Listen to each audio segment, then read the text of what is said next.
So, I want you to take a look at this. There we go. It's pretty nice, right? Clear cut, decisive. It tells you exactly what it is. Perfect. I can testify to this. Every letter is the exact same width, height. There is 0.25 inches between each letter, and the margins are 1 inch and 2 inch respectively. And I know all this because I spent half an hour or more searching for a ruler. This took forever for me to do.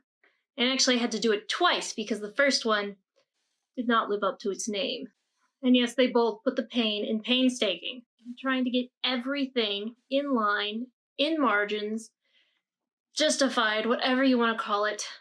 However, it is as it claims to be. Perfect. You might be wondering, what does this have to do with sketching?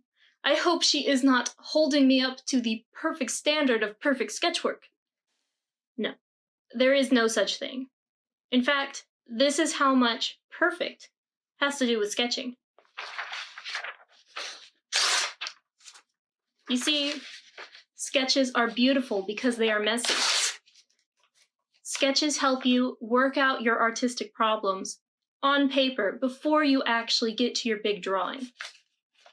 That is their use, their purpose.